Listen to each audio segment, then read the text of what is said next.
The mother left the child on the doorstep of a wealthy house. But when, 10 years later, she came to apply for a job as a housekeeper in that same house, she nearly choked upon seeing.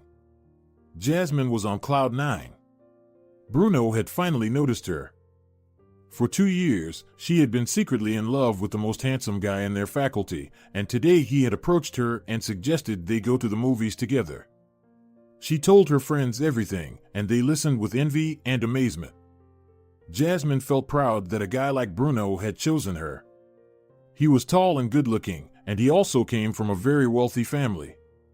Jasmine's parents were not well off; they could barely afford to pay for her studies. "It would be great if you started dating Bruno," one of Jasmine's friends said. "He's a football player and has lots of cute friends. Maybe we'll get lucky too." Jasmine just nodded in response. In her mind, she was already thinking about what to wear that evening. After coming home from lectures, Jasmine immediately rushed to her wardrobe and began sorting through her clothes. Nothing seemed right. Jeans felt too simple for a date, and the sundress she had embroidered with sequins herself seemed too fancy. Finally, Jasmine noticed a short cherry-colored dress with puffed sleeves. She had always loved it and looked very cute in it. After thinking it over carefully, Jasmine decided to accessorize the dress with a gold tulip-shaped brooch and long, sparkly earrings. Pleased with her appearance, she pinned up her hair at the back of her head and put on sandals that matched the dress. Grabbing a small white clutch, she breezily left the house. Bruno was already waiting for her by the cinema. He brought her pink tulips wrapped in crinkling paper. Jasmine was delighted to see the flowers in his hands. She gladly inhaled their gentle fragrance. Bruno led her inside, and they chose a movie together. It was a funny romantic comedy, and they laughed heartily at the various amusing situations the main characters found themselves in. Afterward, Bruno walked Jasmine home. As they walked through the park, he took her hand and pulled her closer. Jasmine's heart raced when she felt Bruno's breath on her cheek. "I really like you," he said. "I like you too," Jasmine whispered in response. "Can I kiss you?" Bruno asked, and Jasmine nodded. Their kiss was long and passionate. Bruno ran his fingers through Jasmine's hair, and her hairpin fell to the ground. Melting in Bruno's warm embrace, Jasmine felt her knees trembling. "I don't want to let you go so soon," the guy whispered in her ear. "Let's go to my place. My parents aren't home today." Jasmine wanted to follow Bruno to the ends of the earth, but she remembered that her mother was waiting for her at home. "No, I need to go home," she said with difficulty, between Bruno's increasingly insistent kisses. "But I want to get to know you better," Bruno admitted. "Not today," Jasmine replied, pulling herself together and stepping back. They walked down the alley again, and after leaving the empty park, they headed up the street to Jasmine's house. Before saying goodbye, they kissed again, and Bruno wished her a good night. At home, Jasmine immediately took a shower and went to bed. However, she was too excited by what had happened between her and Bruno to fall asleep. She picked up her smartphone and texted her best friend, Diana, saying the evening had gone wonderfully. "Did anything happen between you two?" Diana asked. "He kissed me," Jasmine replied. "And that's all," her friend clarified. "He also said that he likes me," Jasmine wrote. "Congratulations, girl," Diana responded. "He also invited me to his place," Jasmine decided to add. "And did you go?" came the instant reply. "I went home because my parents were waiting for me," Jasmine confessed. "But did you want to?" Diana asked. "Of course, I like him a lot," Jasmine replied. "He's a great kisser. Be careful, girl. Don't rush things. You need to test his feelings," Diana wrote back. "Of course," Jasmine replied and smiled. She was sure Bruno was in love with her. In her mind, she was already imagining herself as his fiancé. With that image in her head, she fell asleep. However, her dreams were not destined to come true. The next day at university, Bruno approached Jasmine and said he wanted to introduce her to his parents. The girl was very surprised by such haste but agreed. We have a country house with a pool that we go to every weekend. Would you like to come with us? Bruno asked, lightly touching her hair. Jasmine was thrilled by the idea. Of course, I'd love to, she replied. Bruno gave her a charming smile. Then we'll pick you up on Saturday morning, he said. Text me your address. Jasmine nodded, and after Bruno kissed her on the cheek, he left for his classes. The girl was overjoyed and immediately ran to tell her friends about Bruno's invitation. Everyone listened enthusiastically to the latest news, except Diana, who quietly shook her head. Don't forget to be cautious, Jasmine, Diana repeated her words. But his parents will be there, the girl responded carelessly. Still, Diana shrugged. You should always be on guard. Jasmine rolled her eyes but said nothing. She was too happy to argue. Right now, the whole world seemed rosy to her. Jasmine eagerly awaited Saturday. She broke her piggy bank and bought a new swimsuit as well as an outfit for the visit. She couldn't sleep that night from the excitement. Finally, morning arrived. Jasmine had breakfast, and then Bruno called, saying they were on their way to her house. The girl quickly hugged her mother and father, grabbed her bag, and ran out of the house. Bruno's parents' Jeep was parked at the gate. Jasmine approached shyly. The back seat door opened, and Bruno stepped out to meet her. He kissed her on the cheek, took her bag, and helped her get in.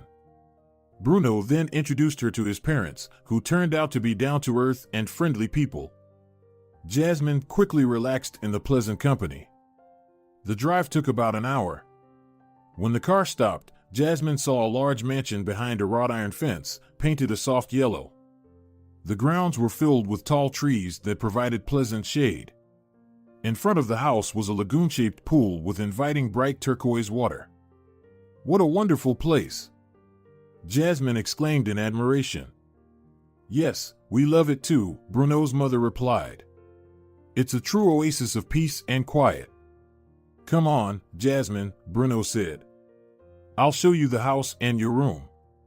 When they entered, Jasmine saw that the house was furnished with antique furniture and decorated with hand-painted ceramics and picturesque paintings. The windows stretched down to the floor, making the rooms bright and cheerful. In the living room, Jasmine noticed a large stone fireplace and big bookshelves full of books. Do you like to read? The girl asked Bruno. He just shrugged in response. Not really. They're all my father's books, he admitted. They went upstairs, and Bruno showed Jasmine her room. It was small but cozy. The lavender wallpaper gave a sense of comfort and tranquility. A white bed was covered with a soft white bedspread. My room is right across from yours, Bruno whispered in her ear, hugging her. So, call me if you need anything. Jasmine blushed and smiled, and Bruno kissed her. Bruno. Jasmine. Are you upstairs? They heard his mother's voice. Let's have a snack. Your father and I are starving. Jasmine pulled away from Bruno, and he shouted back, so are we. We're coming down. Taking her hand, he led her downstairs. Bruno's mother was already setting the table. Jasmine helped her cut cheese, tomatoes, and other vegetables. Bruno's father quickly made homemade lemonade, while Bruno took out pastries and a banana cake from a bag. Only then did Jasmine realize how hungry she was. The meal passed in a relaxed atmosphere. Everyone felt at ease and had fun. After everyone had a snack, the parents suggested that the young people go for a swim in the pool. Jasmine went to her room to change. She put on her new swimsuit and critically examined herself in the mirror. The swimsuit perfectly highlighted her tan skin. Jasmine nodded approvingly at her reflection and went downstairs. Bruno gave her a look of admiration and, taking her hand, led her to the pool. They swam and dived for a long time, then relaxed on the lounge chairs by the water. Bruno's parents excused themselves, saying they wanted to rest a bit, and went upstairs. Bruno sat on Jasmine's lounge chair and took her hand. You're very beautiful, he said and kissed her. Jasmine felt dizzy, quickly pulled away from Bruno's embrace, and jumped into the water. "Oh, really?" Bruno playfully shouted and followed her. They played and splashed water at each other for a long time, then kissed again. Later, Jasmine suggested they prepare dinner for everyone, and Bruno happily agreed. They worked well together, and within an hour, the kitchen was filled with such mouth-watering aromas that Bruno's parents couldn't stay away for long. "Wow!" Bruno's mother smiled when she saw the set table. "Surprise!" the young couple exclaimed in unison. "I love surprises like these," Bruno's father said. Everyone laughed and eagerly dug into the food. Jasmine found herself thinking that she felt very comfortable with this family and the boy she liked. She once again imagined herself as Bruno's fiancée, and then as his wife. "I'll be very happy with him," she thought. As evening fell, everyone went out to the veranda, and Bruno's father brought out a guitar. It turned out that he played and sang quite well. Jasmine enjoyed listening to familiar songs in this new rendition, and she felt so cozy that she didn't want to think about the fact that it would all have to end someday. The evening flew by quickly, and night came. Bruno's parents wished the young people good night and went upstairs. Jasmine stood up. "I think I'll go to bed too," she said. "So soon?" Bruno raised his eyebrows in surprise. It was such an eventful day. "I'm full of impressions," she admitted. "But the night is just beginning," Bruno smiled, standing up and pulling her close. He kissed Jasmine, and their kiss seemed to last an eternity. "We could go for another swim," Bruno quietly suggested. "No, I'm very tired," the girl replied. Bruno nodded. "All right, I'll walk you upstairs." They went up the stairs, and Bruno kissed Jasmine at her room's door. "Good night," she whispered. Bruno nodded silently again, and his eyes glimmered suspiciously. Jasmine entered the room and closed the door behind her. She changed into a nightgown and lay down. The sheets were cool, and she closed her eyes with pleasure. She was thinking about the wonderful day she had had when there was a quiet knock at the door. Jasmine got up and opened it. Bruno was standing there. "Can I come in?" he whispered softly. Jasmine didn't know how to refuse him. Bruno entered the room and closed the door behind him. Then he approached her and kissed her passionately. "Keep me warm tonight, Jasmine," he whispered in her ear. Jasmine wanted to pull away, but Bruno kissed her more insistently and passionately. She could no longer resist him or her own desires. Bruno pushed her onto the bed and began undressing her. That night, the young couple didn't close their eyes until just before dawn. When Jasmine woke up, Bruno was already gone.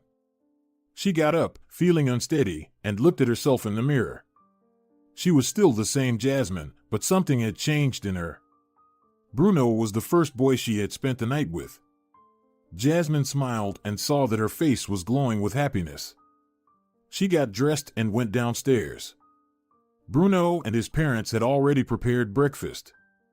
The second day went just as well as the first. They swam in the pool again, sunbathed, and sang songs with the guitar, and in the evening, they drove home. When the car arrived at Jasmine's house, Bruno helped her carry her bag and kissed her goodbye. "See you tomorrow," he whispered. The next day they met at the university, and Bruno took Jasmine's hand in front of everyone. They were now officially the couple. Jasmine was very happy. They went to movies and cafes, walked in the park, and on weekends went to the country house with Bruno's parents. Everything was wonderful, but one day Jasmine noticed that she was frequently nauseous in the mornings. Her overall condition was also not great. She constantly felt tired and sleepy. "What's wrong with me? Maybe I need more vitamins," she wondered. Some more time passed, and Jasmine realized that she hadn't had her period for a while. Panicking, she decided to buy a pregnancy test, and it came back positive. She was pregnant. Realizing this, Jasmine became frightened. She didn't know what to do and was very scared to tell her mother. Her mother knew that she was dating Bruno but had no idea they had been intimate. Jasmine was completely desperate and decided to confide in Diana. She had always been able to support her in difficult times. This time, Diana looked at her friend for a long moment without saying anything. Then she sighed and said that she had warned her. "But what should I do now, Diana?" Jasmine almost cried out. Diana hugged her and suggested that she tell Bruno everything. "He's the father of the child, and you both need to decide on this together," she said reasonably. "I'm so scared to tell him," Jasmine replied. "You'll have to," Diana said firmly.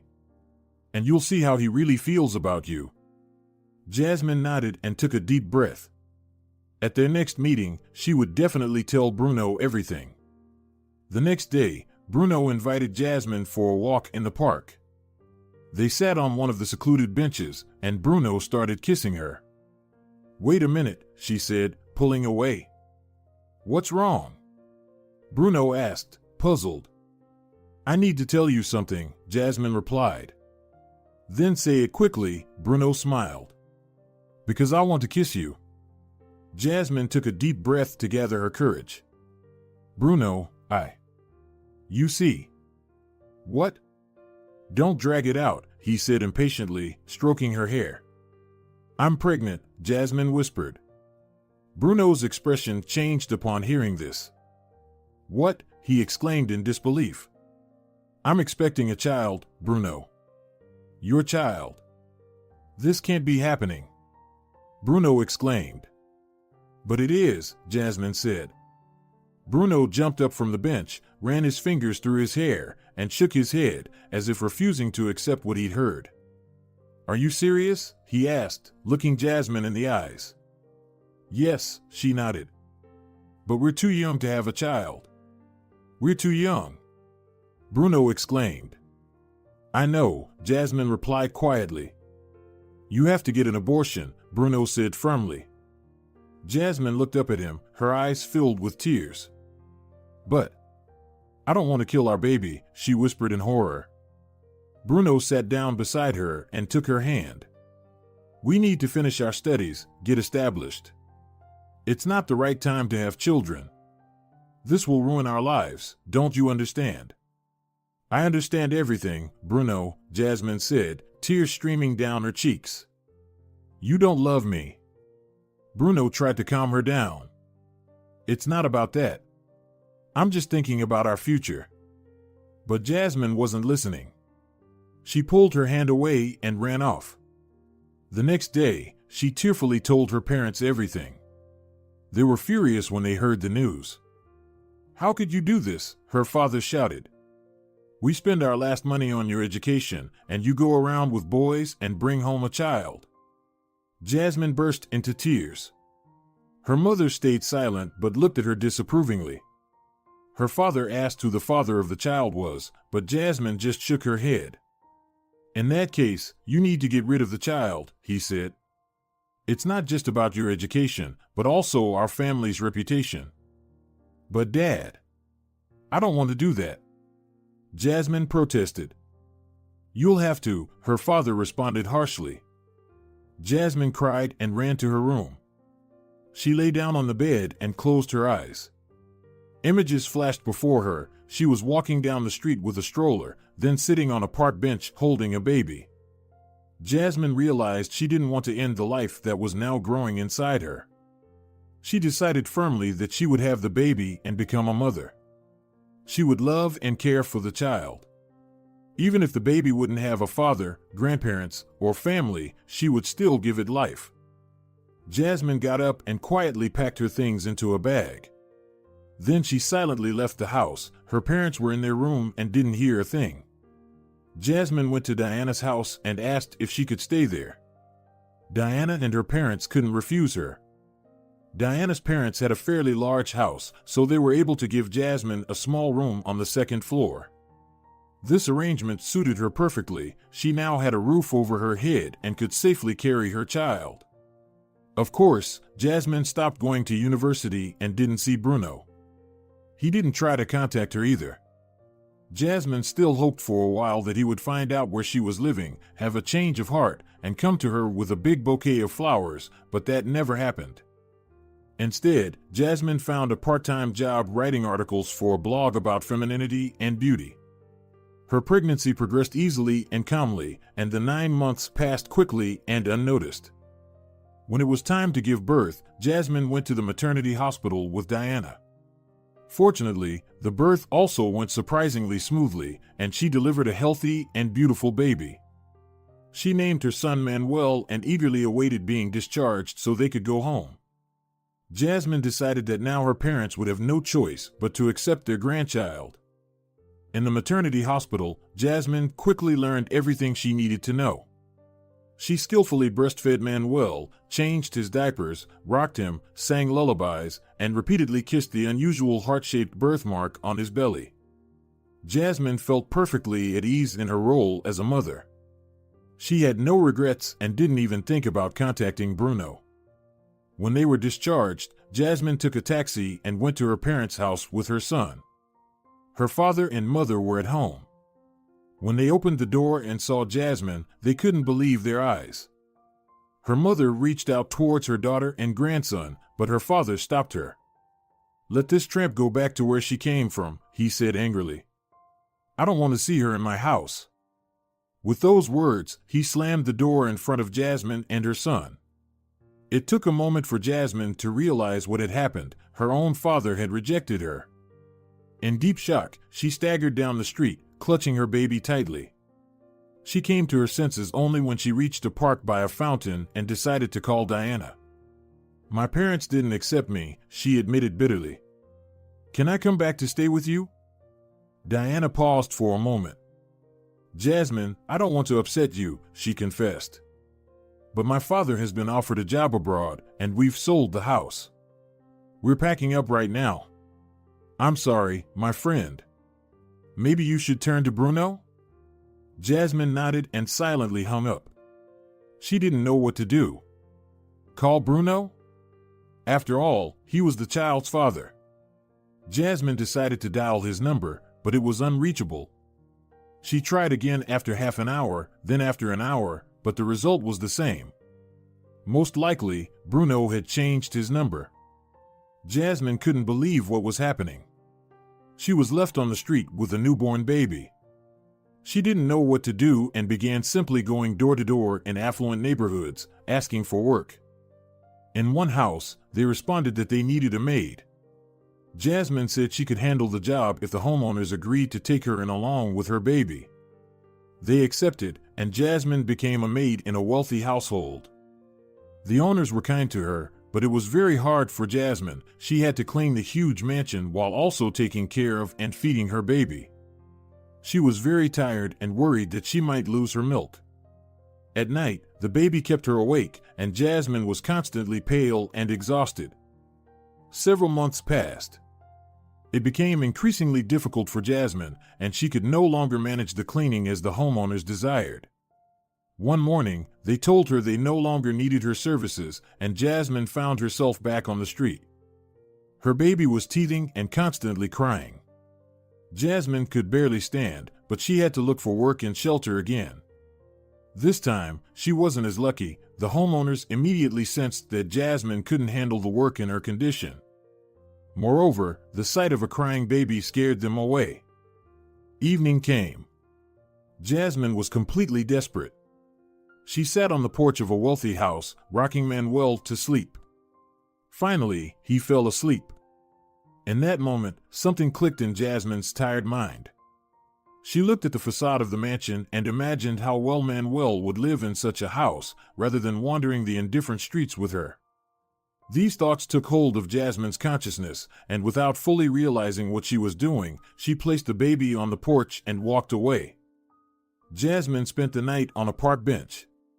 When she woke up, her first thought was to feed Manuel, but he wasn't there. She jumped up from the bench, and memories of the previous day washed over her like a wave. Could she really have left her child on the porch? Jasmine rushed back to the wealthy neighborhood but couldn't remember exactly where she had been sitting with Manuel. She knocked on every door, asking desperately if the homeowners had seen her baby. They only shook their heads and quickly closed the doors. Jasmine couldn't find Manuel. In tears, she returned to the park and collapsed onto the same bench, barely conscious. The next morning, she resumed her search, but it was all in vain. Someone called the police, and they took her to the station. There, she told her story, and they promised to help. That night, she stayed in a cheap hostel near the station. An old policeman who had questioned her took pity on her and paid for her stay. He also bought Jasmine dinner, and she was surprised to realize that she hadn't eaten in nearly 2 days. During the night, she woke up constantly from terrible nightmares, dreaming that something awful had happened to Manuel. Jasmine was utterly exhausted, and by morning, she had developed a high fever. Her roommates called an ambulance, and she was taken to the hospital. For a few days, Jasmine was in a daze, and when she came to, she started calling for Manuel. She tried to get up and go look for him, but the doctors wouldn't let her. Now, a nurse always stayed with her. Jasmine was discharged only 2 weeks later when she had fully recovered. Jasmine made one last attempt to return to the wealthy neighborhood, but at the first house, they threatened to call the police again, so she gave up her search. Losing Manuel left a deep wound in Jasmine's heart, but she knew she had to move on. She found a job at a hotel, where she was given a modest room on the top floor. Thus began her new, solitary life. 5 years passed. Jasmine continued to work at the same hotel, which she had come to love. She enjoyed welcoming guests and showing them to their rooms, chatting with them, and listening to their impressions of their trip. She loved preparing breakfast for the guests and answering phone calls. Jasmine's life was very modest but stable and predictable, which, after everything she had been through, seemed perfect to her. During the day, she cleaned rooms, interacted with guests, and washed dishes in the kitchen. In the evenings, she watched TV with the guests and other hotel workers in the common lounge. This was the only entertainment Jasmine allowed herself. One evening, she watched an episode of a new series for the first time. It was a touching comedy about a family living on a small farm. Jasmine liked the charming father, the captivating mother, the cheerful teenage daughter, but most of all, she was drawn to the youngest child. He was only 5 years old but remarkably smart for his age. When Jasmine first saw the boy on the screen, something stirred in her heart. He seemed familiar and dear to her. She realized that her own son, Manuel, would also be 5 now. In the credits, she read that the boy's name was Benito. From then on, Jasmine eagerly awaited each evening to watch the next episode of the show, and when it ended, she felt an emptiness. It was as if she lived with the characters, who had everything she had ever dreamed of. When the series ended, Jasmine couldn't hold back her tears. It felt like something precious and cherished had been taken from her. Her own life seemed gray and empty. However, a year later, another series featuring little Benito aired. This time, it was an adventure show where the boy, along with his older brother and sister, searched for their parents who had gone missing in the jungle. Watching the series, Jasmine once again felt the same excitement and joy. It was as if colors had returned to her life. Another 4 years passed, during which new series and movies featuring Benito occasionally appeared on the screen. He had become a real star. Now he appeared in commercials and attended various social events. He was interviewed, and these interviews were published in magazines. Benito became a public favorite. Without fully understanding why, Jasmine followed all the news related to the boy. Perhaps she was trying to fill the void that had formed in her when she lost her own son. One morning, as Jasmine was preparing breakfast for the guests, the hotel owner arrived. He waited until the guests had eaten and left for their day, then gathered all the hotel staff in the common lounge. "I'm terribly sorry, but I have some unfortunate news to share. I've decided to sell the hotel and start a new business. Unfortunately, you all will need to find new jobs." Hearing these words, Jasmine couldn't believe her ears. She had worked at the hotel for many years, and it felt like home to her. Now she was back on the street. The young woman barely held back her tears. Gathering her few belongings, she stepped outside and stood there, unsure of where to go. Some instinct led her back to that wealthy neighborhood where she had once left Manuel on a porch. Jasmine stopped in front of one of the grand mansions and gently knocked on the door. She still remembered the threats from the homeowners and didn't want to repeat the old story. However, this time, she was met with a different reaction. Jasmine was now beautiful, well-groomed, and looked healthy and strong. She was wearing a modest yet elegant outfit, a white blouse and beige suit, along with low-heeled sandals. The butler who answered the door told her that they needed a housekeeper, and the young woman gladly agreed. The elderly man escorted her to the homeowner, who was working in his study at the time. He looked up and smiled at the young woman. "Good afternoon, my name is Bernardo." Jasmine smiled in return and introduced herself. Bernardo indicated a chair for her, and she sat down. "Yes, I do need a new housekeeper. Senora Martinez, who had worked in my house for many years, has retired and moved to be with her grandchildren. I am looking for a replacement." Jasmine mentioned her work experience, noting that she had worked as a maid in one of the wealthy homes 10 years ago. "Well, you seem pleasant," Bernardo said openly.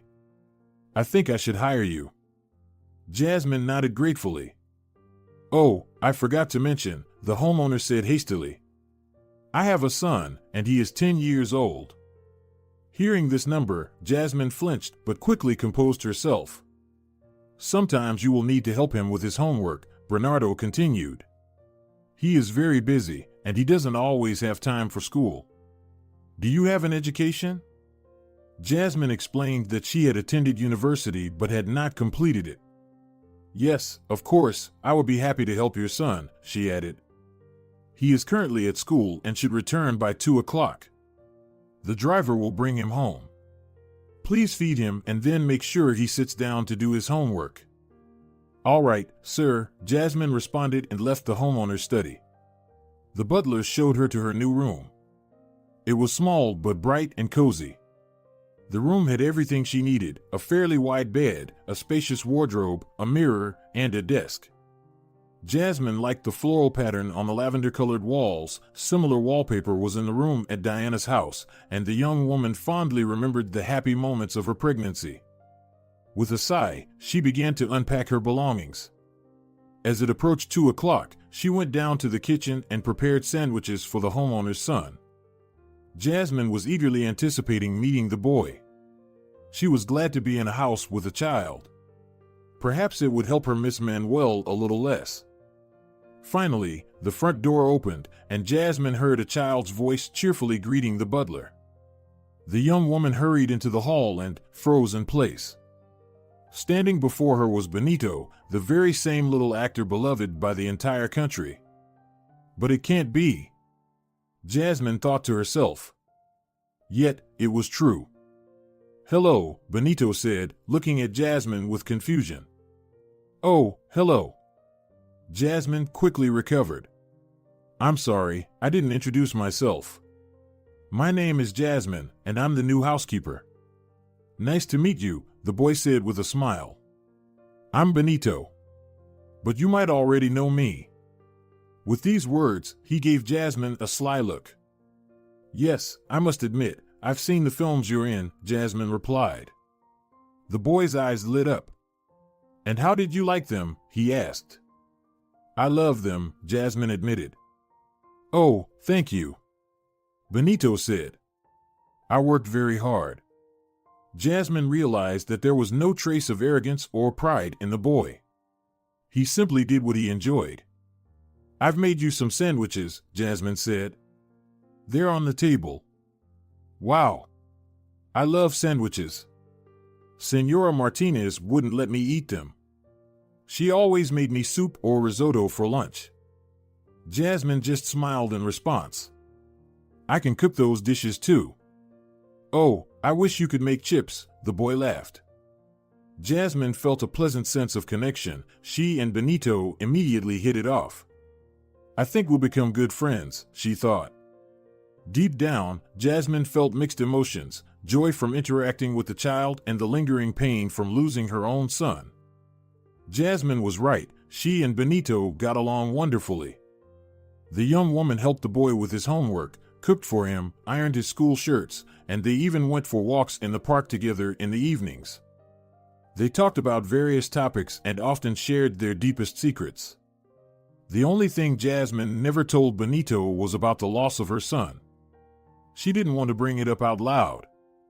"I dream of having a dog," the boy confessed one day as they walked in the park. "Even a tiny puppy would do." "Does your dad not want to have pets?" Jasmine asked. Benito sighed in response. "He says that I'm never home. I'm either at school or filming. My dad thinks I won't have time for a dog, and it needs care and attention." Jasmine nodded. "Your dad is completely right. I think you can get a dog later. But I know how we can help. We can go to the shelter together and walk the local dogs that don't have owners. They really need someone's love." "That's a wonderful idea," Benito exclaimed. He was so excited that he was ready to run to the dog shelter immediately. Jasmine tried to temper his enthusiasm. "Wait, Benito. First, we need to check with your dad. If he agrees, we'll go to the shelter tomorrow after school." Benito agreed with Jasmine. "You're right. Let's go home and ask him." Mr. Bernardo had no objections. The next day, Jasmine and Benito went to the shelter and chose a pet to take for a walk in the park. It was a sweet dog named Hugo. Benito quickly bonded with Hugo, and the dog bonded with the boy. They walked together twice a week and had a great time. Benito had a dream of one day becoming Hugo's full-time owner. It seemed that Hugo dreamed of the same thing. Jasmine often joined in the games between the boy and Hugo. They ran around the lawn together and played ball. One day, Jasmine awkwardly stepped on her foot and twisted her ankle. She managed to get to the shelter to return Hugo, and then she and Benito took a taxi home. The next morning, her ankle was swollen and red. Upon learning this, Mr. Bernardo called a doctor and gave Jasmine a couple of days off work. The next day, Benito wanted to go to the dog shelter again to take Hugo for a walk. "He's probably missing me already," he told his father. "But I can't go with you," Mr. Bernardo replied. And Jasmine hurt her foot. "You'll have to wait a couple of days until she's fully recovered." "But Dad..." "Don't you understand?" Benito pleaded. "Hugo will think I've abandoned him. I don't think anything serious will happen. He'll wait for you," his father tried to reassure him. But Benito insisted. He was very worried about Hugo. In the end, his father asked the butler to go with the boy. "Just keep a close eye on him, please," Mr. Bernardo said. As he spoke, he felt a sense of unease but dismissed it. The elderly man nodded, and he and Benito left the house. Hours passed, but they did not return. Jasmine, unaware that Benito had gone out with Hugo and the butler, felt an inexplicable sense of worry. She struggled to get out of bed and left her room. The house was quiet and deserted. Jasmine headed to Mr. Bernardo's office and found him there, working on the computer with reading glasses on. "Mr. Bernardo, I'm sorry to bother you," Jasmine began. "I just wanted to know where Benito is. Is he still at school?" "No," Bernardo shook his head. "He went out for a walk with Hugo and our butler. But the shelter is already closed," Jasmine exclaimed, glancing at the clock. Bernardo looked up from the screen. "Are you sure?" he asked. "Absolutely," replied the young woman, her anxiety growing. Bernardo jumped to his feet. "I'm going to look for them," he said. At that moment, they heard the sound of the door slamming shut from downstairs. Someone had entered the house. Bernardo and Jasmine, wincing in pain with each step, rushed downstairs. They saw the out-of-breath butler. He was alone. What happened? "Where is Benito?" Bernardo shouted in fear. "Disaster, sir," the elderly man said in short bursts. "He was playing with Hugo and ran into the street after a ball. A car hit him." Jasmine felt like she was about to faint. She swayed and only didn't fall because Bernardo managed to support her. "Where is the boy?" she whispered. "An ambulance took him away." "He's at the hospital," the butler replied. "We're going there right now," Bernardo said. They left the house and got into his car. Once out of the parking lot, Benito's father drove at maximum speed. Jasmine was terrified for them, but she was even more afraid for Benito. Finally, they reached the hospital, went inside, and the administrator directed them upstairs. They were stopped by a doctor outside the room where Benito was. "Are you the boy's parents?" he asked. "Yes," Bernardo nodded quickly. "I'm afraid I have some bad news. The boy is unconscious. He's in very critical condition." Jasmine gasped and started to cry. Bernardo remained composed. "Doctor, what are the chances?" "At the moment, we're doing everything we can to save the boy's life. All you can do is pray." Bernardo and Jasmine sat on a small couch and prepared to spend a long night there.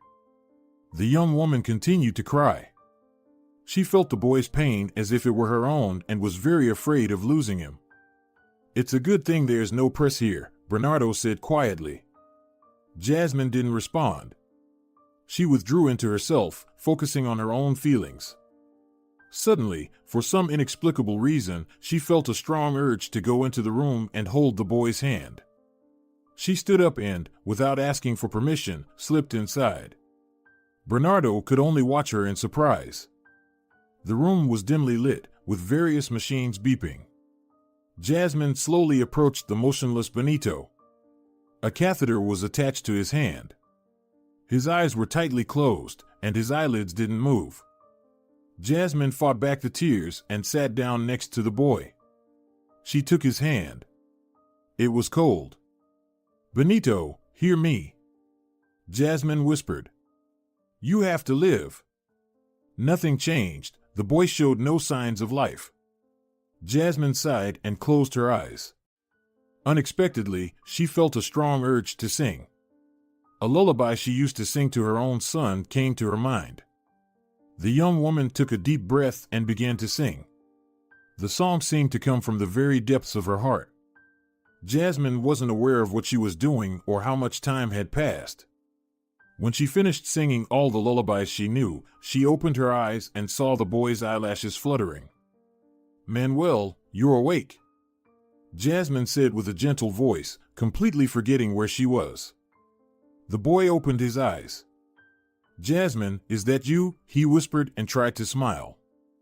"Yes, it's me, and I'm here," Jasmine said, starting to cry. "You're safe, my boy."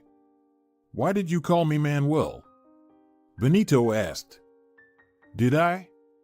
Jasmine was surprised. "I'm sorry. I don't know." At that moment, the doctor and Bernardo entered the room.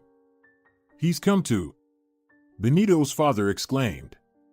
The doctor checked the equipment in astonishment. "It's a miracle," he breathed out, and then, looking at Jasmine, added, "I don't know what you did, but you saved the boy." Jasmine smiled with joy. "His life is no longer in danger. I think he will recover very soon." And so it was. Benito improved every day. One day, Jasmine entered his room with some treats. The boy was sitting in bed without a shirt. He greeted Jasmine happily. As the young woman started to unpack chocolates and fruits, her gaze fell on the boy's bare stomach. Jasmine couldn't believe her eyes. She recognized a birthmark in the shape of a heart. "It's Manuel," she realized, overwhelmed with happiness. "So, I found him after all." "What are you thinking about, Jasmine?" Benito asked, breaking off a piece of his favorite orange chocolate. "Nothing, dear," Jasmine replied tenderly. "I often think about Hugo," Benito confessed. "When you're better, you'll definitely see him," the young woman promised and added sternly, "but no more balls." "I swear," Benito promised.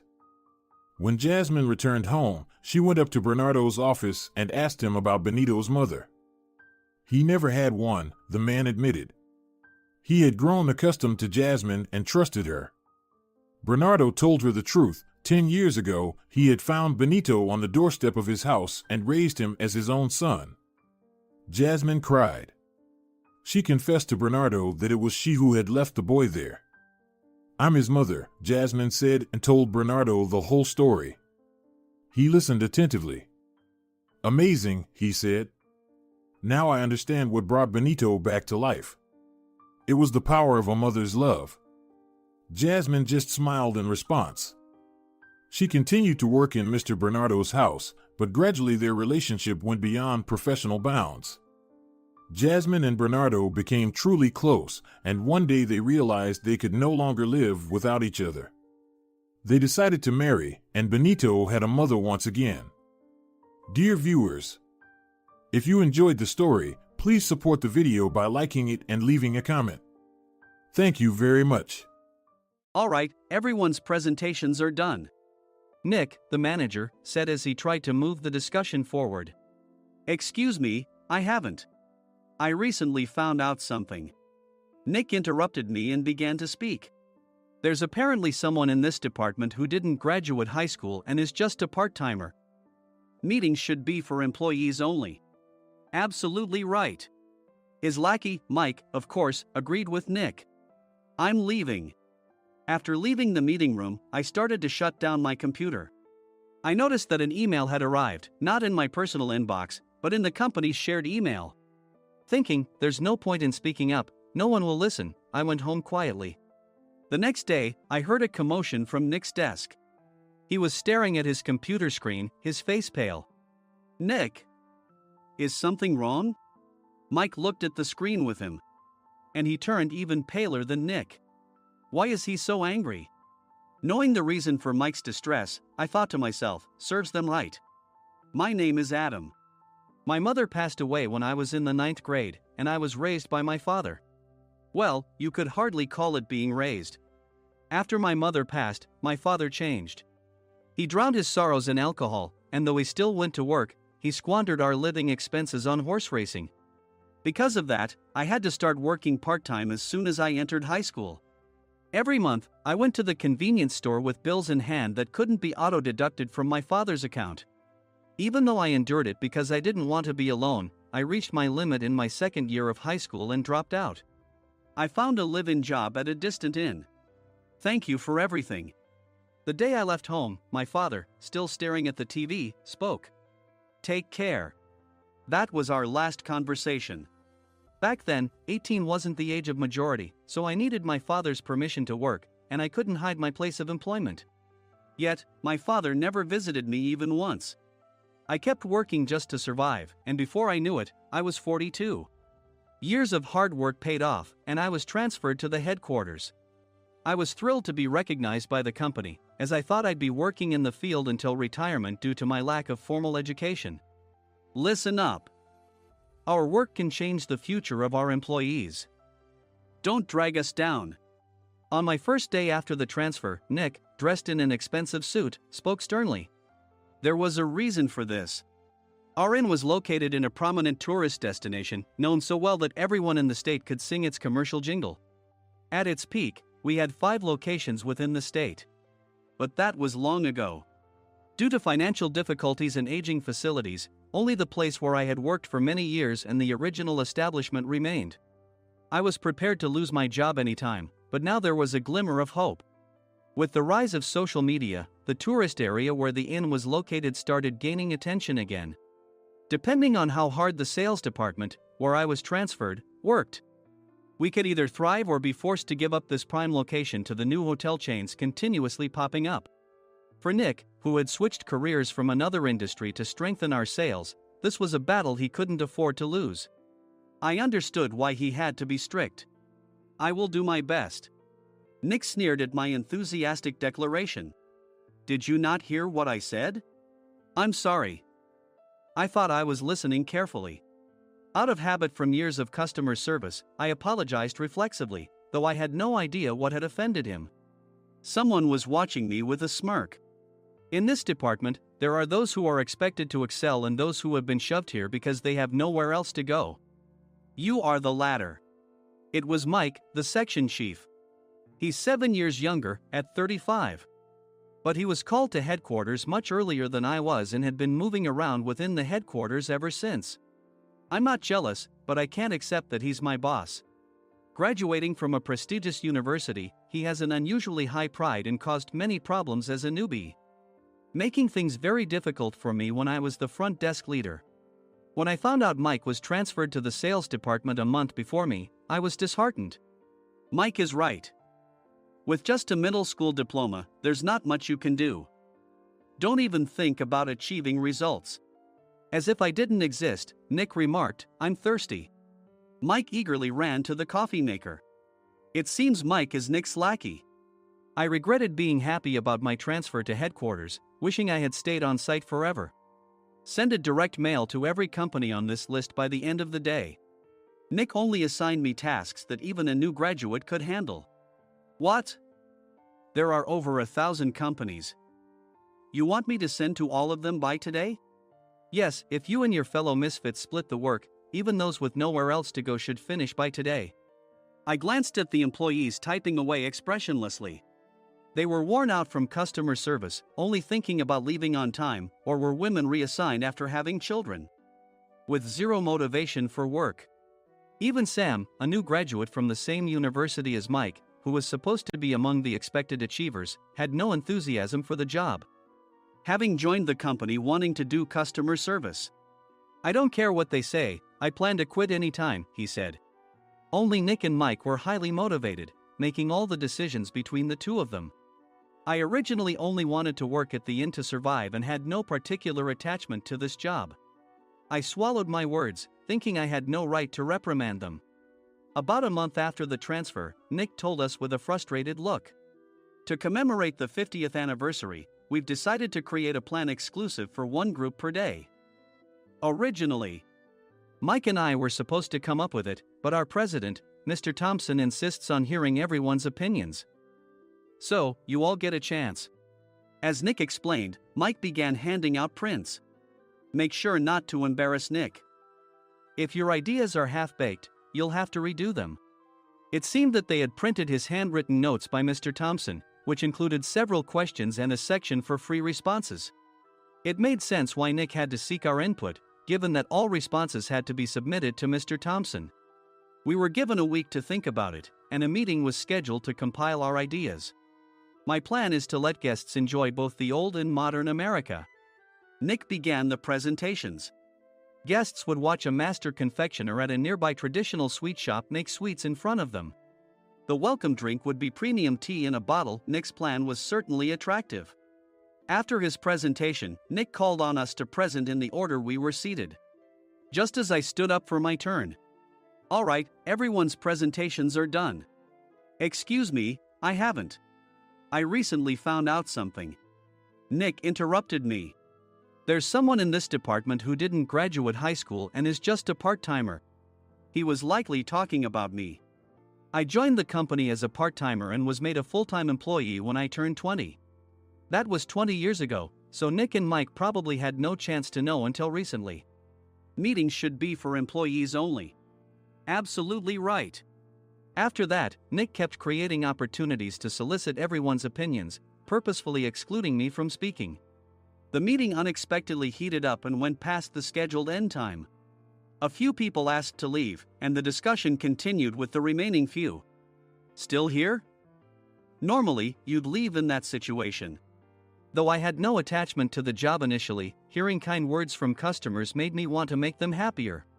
For someone like me, with nowhere to go, the inn was my home and customer service was my life. I felt pathetic about my current self. I'm leaving. I left the conference room and started shutting down my computer. I noticed an email had arrived, not in my personal inbox, but in the company's shared email. Thinking no one would listen to what I had to say anyway, I quietly went home. The next day, while preparing the DM as instructed, I heard a commotion from Nick's desk. In his haste to stand up, he hit his knee on the desk. He stared at his computer screen, his face pale. Nick! What's wrong?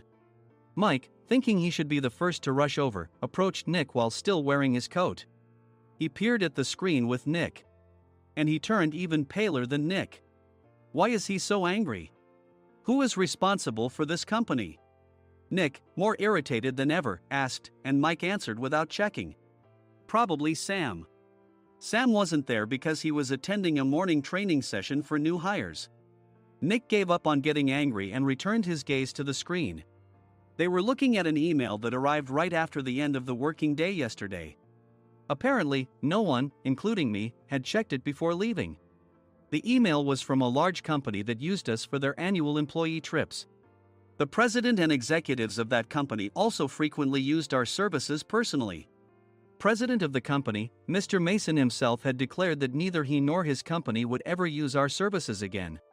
Well, some companies cancel their employee trips or stop using our services due to financial struggles. Let's just move on. Mike kept wiping the sweat from his forehead with a handkerchief. Knowing why Mike was so agitated, I quietly watched their interaction. Do you know how much revenue we get from that company?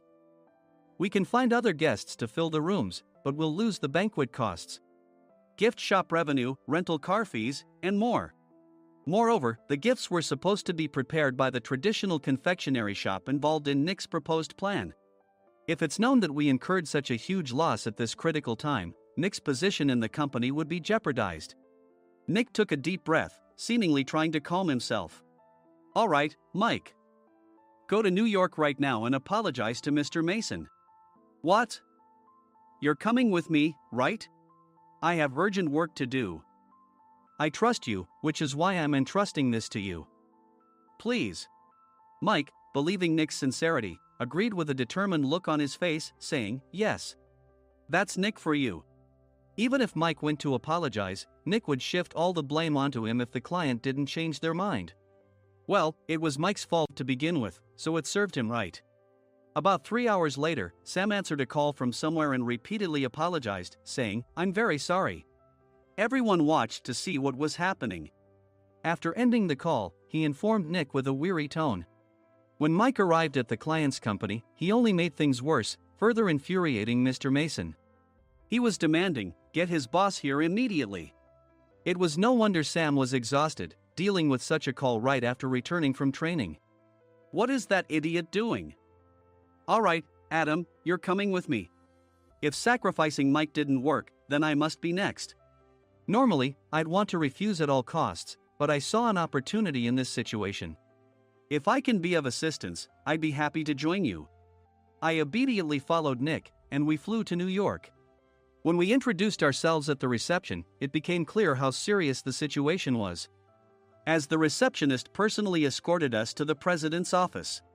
Angry voices leaked through the door, making both Nick and me uneasy. Excuse me. I'm Nick, the supervisor. I understand my subordinate has caused you trouble, and I deeply apologize. Nick, with his experience in the corporate world, knew enough to offer an apology before excuses. However, his customer service skills left much to be desired. I sighed as I saw Mike trembling like a small dog in the corner of the room. What kind of training are you giving your subordinates? Mr. Mason glared at Nick with a red face. The intensity of his gaze made even Nick take a step back. Regrettably, I joined this company only 2 years ago and was unaware of Mike's issues. I should have identified his shortcomings sooner. Indeed. I should have realized sooner. No sensible person would come to apologize and then give a lengthy presentation on the drawbacks of not using their in. Nick froze, his mouth slightly open. Suspecting the worst, I picked up the documents that had fallen to the floor. It seemed Mike hastily prepared these documents on the plane, listing the disadvantages. Disadvantage 1: if you change the venue for the company trip, employees might suspect it's for cost-cutting reasons, leading to a negative impression. Reading it aloud half-jokingly, Nick snatched the papers from my hand and checked the contents with a furious expression. Among the stack of documents was a receipt from a nearby convenience store's copy machine. I felt a pang of dread, hoping he hadn't shown the receipt as well. What do you think he said when I asked what kind of nerve he had to do this? I'm very sorry. Faced with the dire situation, Nick must have thought there was nothing left to do but apologize. In a voice smaller than I'd ever heard from him, he uttered words of apology. He said, I'm a Harvard graduate. I don't believe I said anything wrong. Mike, what have you done? Forgetting his plan to pin the blame on Mike, Nick yelled loudly, even in front of Mr. Mason. I didn't do anything wrong. You're still saying that? Look at him. Mike pointed at me with a shaking hand. I was assigned to headquarters in my 20s and now I'm a section chief. This guy only made it to headquarters at 42. Everything I've done proves I was right. So why are we losing the contract? Having said his piece, Mike collapsed to the floor. Of course.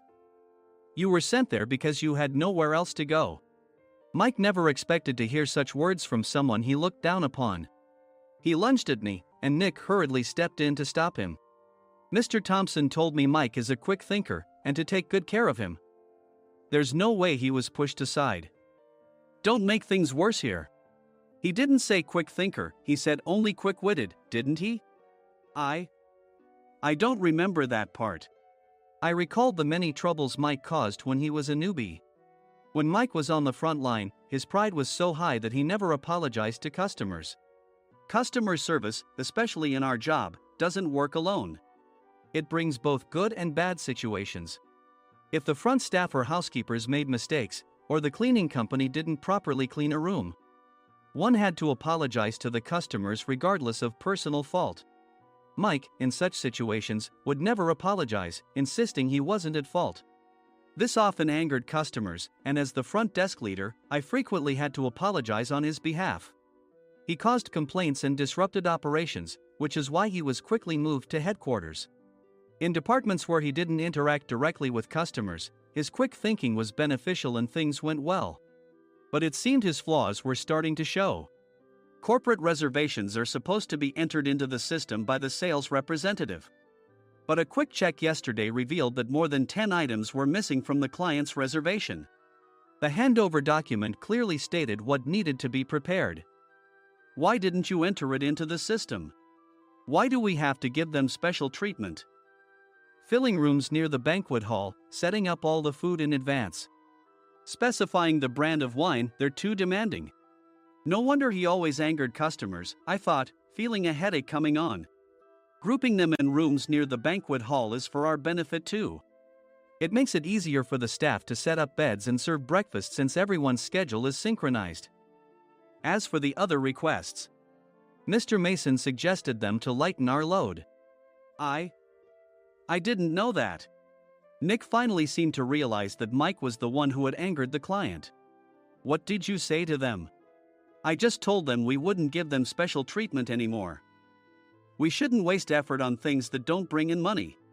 I was utterly exasperated at his lack of understanding of customer service.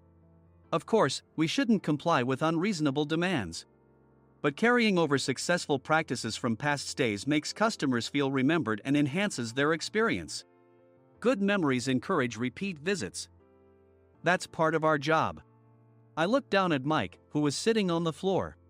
In our job, nothing is a waste. Mr. Thompson likely moved you to the sales department, hoping you'd finally understand this. How do you think he feels now that you've failed to meet his expectations? Mike, tears in his eyes, fled the president's office. I was amazed he still hadn't apologized. You have it tough, Adam. It's okay, we're all employees of the same company. I deeply apologize for this disrespectful incident. Especially after all the care you've shown us. If it weren't for you, Adam, I really would have stopped staying here. When I heard you were moving to the sales department, I was willing to reconsider if you handled it. Seeing us talk so amicably, Nick's face contorted. Do you two know each other? Adam's service is excellent. I always requested him specifically. Normally, we don't accept specific staff requests, but we made an exception for Mr. Mason, adjusting my shifts accordingly. He had personally stayed at our hotel just before my transfer, and during casual conversation, I mentioned, I'm moving to the sales department soon. If I hadn't told him then, things could have been much worse. Please continue to take care of us. I look forward to it. On the return flight, Nick awkwardly offered me a can of beer. It's still working hours. Of course, I had no intention of forgiving him for a single beer. Nick might try to pin everything on Mike and avoid any consequences. While pondering this, a startling fact came to light. Nick, the tea bottles for the plan have arrived. I handed Nick a bottle labeled with our inn's name. They look good. What are you talking about? These are plastic bottles. I had assumed we would use the trendy, high-end bottling tea. But what arrived were ordinary plastic bottles of tea with customized labels. The only unique aspect was the label, which had the inn's name, making it look customized. Upon further investigation, I discovered that a substantial amount of money was set to be paid to the tea company. It was priced like bottling tea. Does this plastic bottle really cost $100 each? The tea inside is specially blended for us. The extra cost is for that. Wouldn't it be better to use another tea company?